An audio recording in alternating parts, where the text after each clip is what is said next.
मुझे लगता है शिंदे ने दिए हुए 3 महीने की मुद्दत कुछ कम नहीं है। हाँ, लेकिन इस मुद्दत में इस घर के कर्ता धर्ता पुरुषों ने अगर कुछ करने की कोशिश की तो ही इस मुद्दत का फायदा है, वरना शिंदे जैसे लोगों का भी कोई फायदा नहीं। दिशा, जो कुछ कर सकती हो वो तुम ही कर सकती हो, बाकी यहाँ किसी के बस की कुछ भी नहीं है। आप ऐसा मत बोलिए आई। मैं क्या गलत बोल रही हूँ दिशा? अकेले तुम्हारी कमाई पर चल रहा है ये घर, एक तुम ही से आशा है।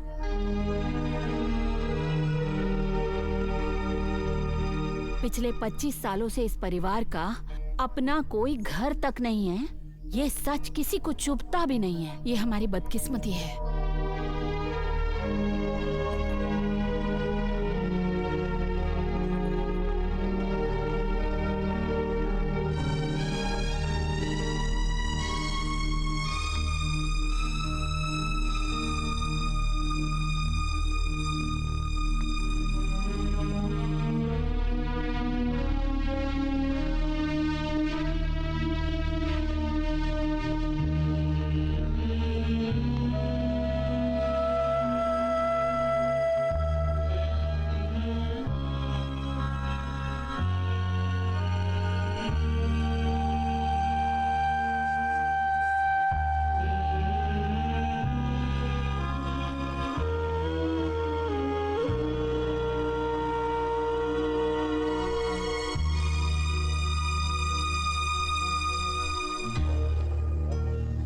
पिछले 25 सालों से इस परिवार का अपना कोई घर तक नहीं है, ये सच किसी को चुभता भी नहीं है। ये हमारी बदकिस्मती है।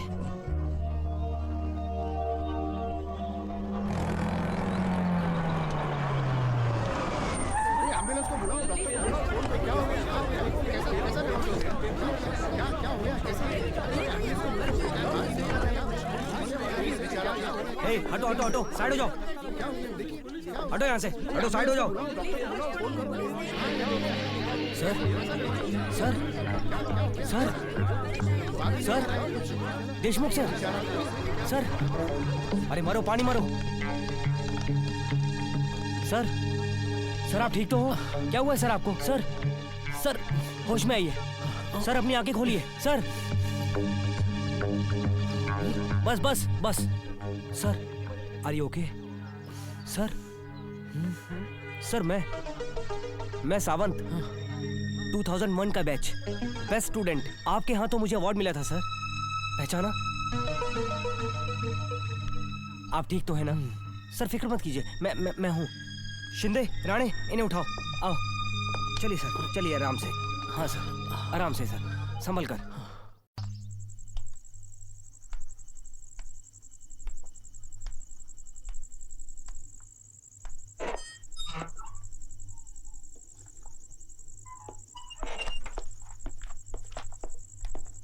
सॉरी, आने में थोड़ी देरी हो गई।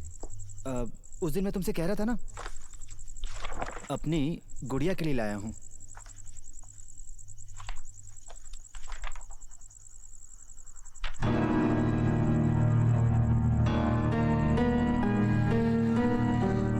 प्रियंका को इस घोंसले की फोटो नहीं चाहिए, उसे सचमुच का घर चाहिए। अरे ऐसे फोटो खींचकर इलाज करने की बजाय एक घर लेने के लिए हाथ पैर हिलाओ। आज हमें उसकी ज्यादा जरूरत है। अगर ये भी तुमसे नहीं हो पा रहा है तो मेहरबानी करके उसे सपनों में जीना तो मत सिखाओ। दिशा क्या कर रही हो? अरे दिशा क्या कर रही हो तुम? मत सिखाओ, समझे? दिशा दिशा एक मिनट। मेरा हाथ छोड़ो। अरे दिशा ये क्या किया तुमने? ये तुमने ठीक किया क्या? ये मैंने गुड़िया के लिए फोटो खींची थी ना। अरे यार मैं तुम्हारी बात समझता हूँ दिशा, तुम्हारी गलती नहीं है, लेकिन मैं कोशिश कर रहा हूँ ना घर के लिए।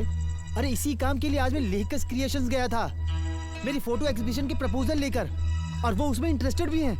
लाख हो जाए इंटरेस्टेड, पर उससे क्या होगा? तुमने अपना वादा पूरा किया है। हर एक कंपनी तो प्रदर्शनी लगाती है, लेकिन उसका मतलब ये नहीं कि लोग तैयार बैठे हैं तुम्हारी फोटो खरीदने के लिए। अरे उससे अच्छा मेरी एक बात मानो, एक अच्छी सी नौकरी ढूंढो और बचे हुए समय में करते रहो शौक पूरे। अरे बचे हुए समय में फोटो खींचना मुमकिन होता तो बताओ मैं अपनी नौकरी से इस्तीफा क्यों देता दिशा? और इस्तीफा देकर भी क्या हासिल कर लिया तुमने? हाँ, मेरी तनख्वाह पर पूरा घर चल रहा है, सबके खाने पीने का बंदोबस्त हो रहा है, लेकिन जीना मतलब पेट भरना नहीं है, उसके सिवा भी बहुत कुछ होता है। कल को अपने घर में कोई बीमार पड़ा या कोई दुर्घटना हुई अरे तो? शाम के समय ऐसा अशुभ क्यों बोल रही हो तुम? अशुभ नहीं है ये, आज यही हुआ है बाबा के साथ। क्या हुआ दिशा? पापा को क्या हुआ? अरे बोलो ना। आज रास्ते में बाबा चक्कर खाकर गिर गए और उन्हें डॉक्टर के पास ले जाने से लेकर दवाई तक का पूरा खर्चा उस पुलिस इंस्पेक्टर ने दिया। उन्हें देने के लिए मेरे पास बिल्कुल भी पैसे नहीं थे। तुम्हें कुछ समझ में आ रहा है या नहीं? तुम जरा सोच कर देखो, तुम्हारे सो कॉल्ड कला की वजह से अपना परिवार फल फूल रहा है कि बर्बाद हो रहा है।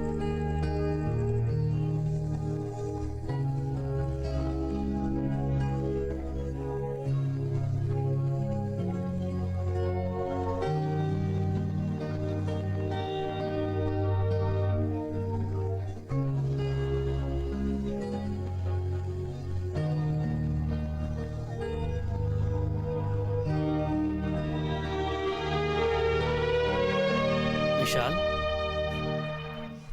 अरे ये क्या, क्यों रो रहे हो?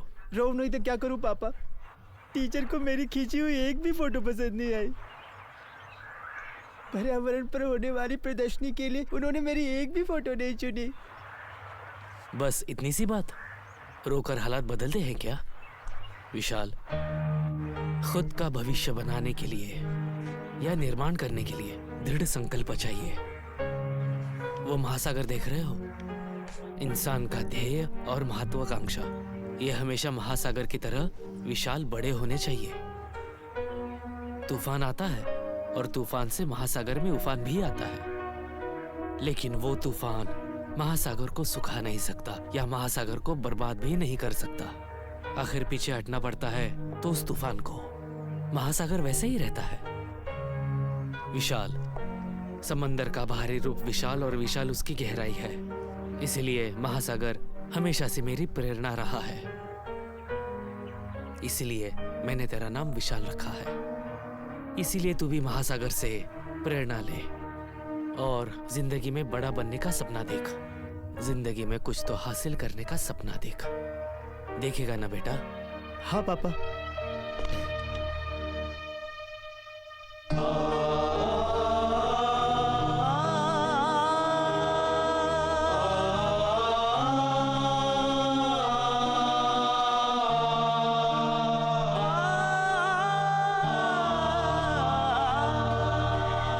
आजकल पापा की तबीयत कुछ ठीक नहीं रहती। कभी चिढ़ते हैं, कभी चिल्लाते हैं, 2 दिन तक किसी से बात नहीं करते हैं। उनके चेहरे की रौनक ही चली गई है। और ऊपर से इतना ज्यादा तनाव, नौकरी के लिए यहाँ वहां भटकना। आजकल वो सह नहीं पा रहे, ऐसा डॉक्टर्स का कहना है।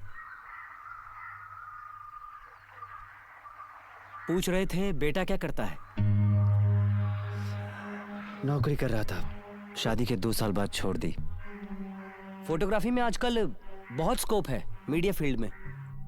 हाँ जी सर, पर मैं उस तरह की फोटोग्राफी नहीं करता। मुझे आर्टिस्टिक फोटोग्राफी में ज़्यादा इंटरेस्ट है। लेकिन सर सच कहता हूँ, सफलता और पैसा बहुत डिफिकल्ट है हमारे प्रोफेशन में। डिफिकल्ट है, लेकिन असंभव नहीं मिस्टर विशाल। आपकी कला बेचने की टेक्निक अब तक आपको शायद मिली नहीं है। शायद ऐसा ही होगा सर। कला बेचने की टेक्निक पर एक कविता याद आ गई। हम चिंदियां ओढ़कर सोना बेचने बैठे तो कोई खरीदार नहीं आया, इसलिए जब सोना ओढ़कर चिंदियां बेचने बैठे खरीदारों का सैलाब आ गया। वाह, क्या बात है, और एकदम सच। देखो ऐसा है विशाल, नया करने का जुनून रखने वालों की जिंदगी में ऐसा कठिन दौर तो आता ही है। निराश ना होते हुए सक्सेस छीन के लानी पड़ती है। हाँ, लेकिन उसके लिए कितना समय लगेगा ये नहीं कह सकते।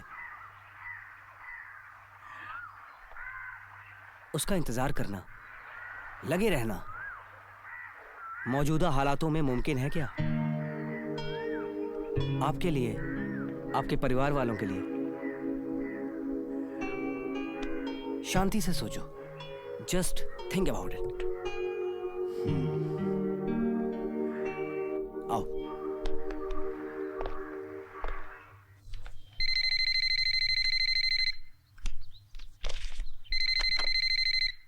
हेलो। हेलो, देशमुख जी से बात हो सकती है?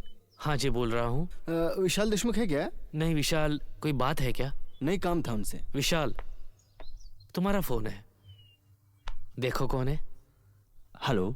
हेलो, मैं लेकस क्रिएशन से बात कर रहा हूँ। आप विशाल देशमुख हैं? हाँ, विशाल बात कर रहा हूँ।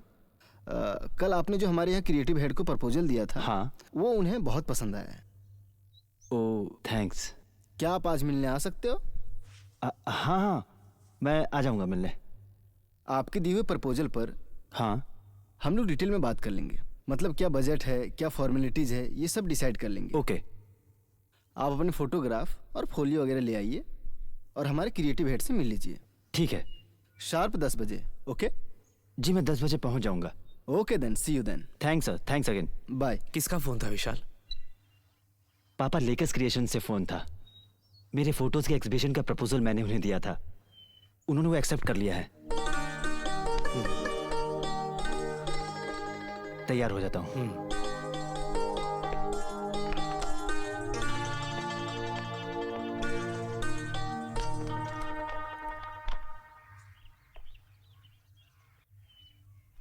सुनो दिशा, मुझे अभी फोन आया था लेकस क्रिएशन से। शायद से वो मेरा एग्जीबिशन। उसमें मुझे दिलचस्पी नहीं। अपनी नौकरी का कुछ सोचा है तो बताओ। अरे दिशा, तुम क्या नौकरी की बात लेकर बैठी हो? देखो, ये मेरा पैशन है, मेरा प्रोफेशन, मेरा सपना है ये। सपना? अरे तुम्हारे सपनों की वजह से मेरे सपनों का क्या हो रहा है तुम्हें पता है? आज महीना शुरू हो रहा है, सभी के बिल चुकाने हैं, लाइट बिल, टेलीफोन बिल, किराना। मैं भी क्या क्या और कब तक करूं? तुम्हारी फोटो की प्रदर्शनी लगाने के पागलपन में बस कहीं कल को अपने परिवार की प्रदर्शनी ना लग जाए, इतना ध्यान रखना।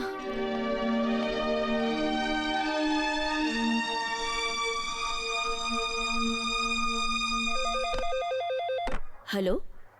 हाँ हाँ, 1 मिनट। शरद, दिशा मैडम को बुला, उनसे कहो उनका फोन है।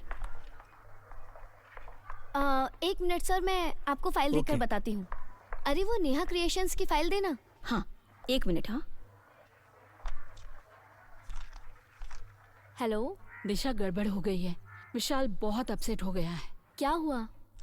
अरे कल वो किसी कंपनी में गया था ना, जहाँ वो उसकी फोटो की एग्जीबिशन लगाने वाले थे। उनका फोन आया था, अब वो अपनी बात से मुकर गए हैं।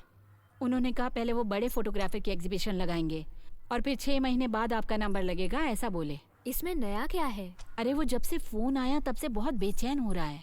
बोल रहा है मेरा नसीब ही ऐसा क्यों है, मेरे साथ ही हमेशा ऐसा क्यों होता है। ये तो हमेशा का है। अब आप ही समझाओ ना उन्हें। अरे इन्होंने उनकी तरफ से बहुत समझाने की कोशिश की, उनकी भी नहीं सुन रहा है वो, तो मैं क्या बोलूं उसे। सुनेंगे कैसे नहीं? मैंने उनसे कहा है कि ये प्रदर्शनी उन्हें महीना भर तनख्वाह नहीं देगी। फालतू में रोते मत बैठो और हो सके तो कोई नौकरी ढूंढो, नहीं तो 3 महीने बाद हम सबको घर से बाहर निकलना पड़ेगा। ठीक है, देखती हूँ, बोलकर कोशिश करती हूँ। ठीक है, जो समझाया वैसा कर लीजिए, ठीक है?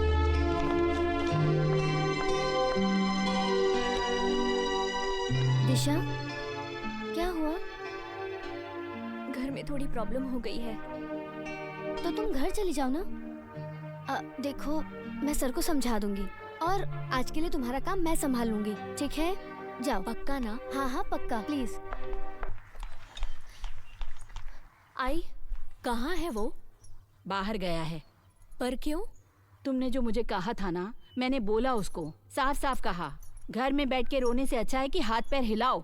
शायद कहीं नौकरी मिल जाए, नहीं तो 3 महीने बाद हम सबको रोना पड़ेगा। तब जाके उठा और गया बाहर। अच्छा है। जरा सुनो तुम लोग, तुम दोनों विशाल को समझाने की कोशिश करो। बहुत भावुक है वो, हर बात दिल से लगा लेता है। बाबा, मैं जानती हूँ वो बहुत भावुक है। अरे वो गीता के एक शब्द भी सुन लेना तो भी वो भावुक हो जाते हैं।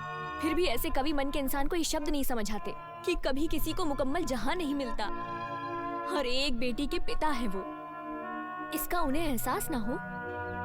घर के लिए वो कुछ ना करें, उनकी भविष्य के बारे में सोचती हूँ ना तो मेरी आंखों के सामने अंधेरा छा जाता है। बेटी की पढ़ाई कैसे होगी, कहाँ से होगी उसका भविष्य? हाँ, सब कुछ मैं ही करूँ और आप मुझे ही कह रहे हैं कि तुम उसे समझो, लेकिन मुझे यहाँ कौन समझेगा भला? राधा, चुप हो जा, बस कर।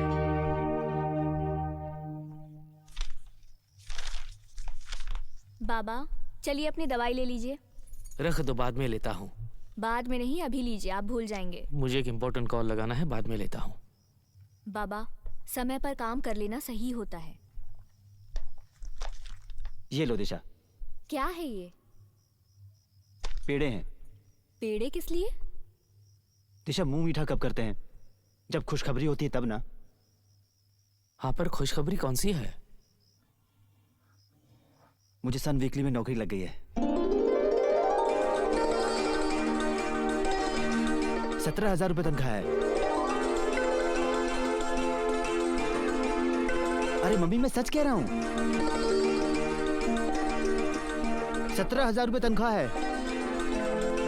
शुरुआत में, आगे और बढ़ेगी। नहीं, अब मैंने सोच लिया है, अब मुझे सिर्फ गुलामी करनी है। लाचारी, कलम घिसना दिन भर। Boss is always right. उनकी जी हुजूरी करना। Yes sir, you are absolutely right sir. Yes boss. अच्छा है ना, मेरा ही फायदा है उसमें। अब इतना बड़ा हो गया हूं मैं, अपनी जिम्मेदारी का एहसास होना चाहिए ना। मुझे तो हो गया। फोटोग्राफी अब बंद। हाँ, कोई उपयोग नहीं, सब बकवास है। क्या उपयोग है उसका? अरे क्या देख रही हो तुम? मिठाई खिलाओ सबको। अरे कितनी बड़ी खुशी की बात है। हाँ मम्मी, ये माता जी के लिए। उनकी कृपा से चल रहा है ना ये सब। उनको भी प्रसाद चढ़ाना होगा ना। अरे हाँ, एक जरूरी बात तो मैं भूल ही गया। ये अपॉइंटमेंट लेटर बहुत जरूरी है भाई। नौकरी को चिपका के रखने का सबूत है ये। लगाओ, फाइल के अंदर लगा दो उसे।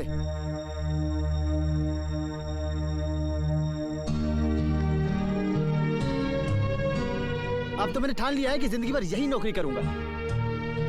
पोस्ट ऑफिस का जो स्टैंप होता है ना, वो जैसा चिपका रहता है वैसा ही। मेरा फैसला सही है ना मम्मी? आप सब खुश हो ना?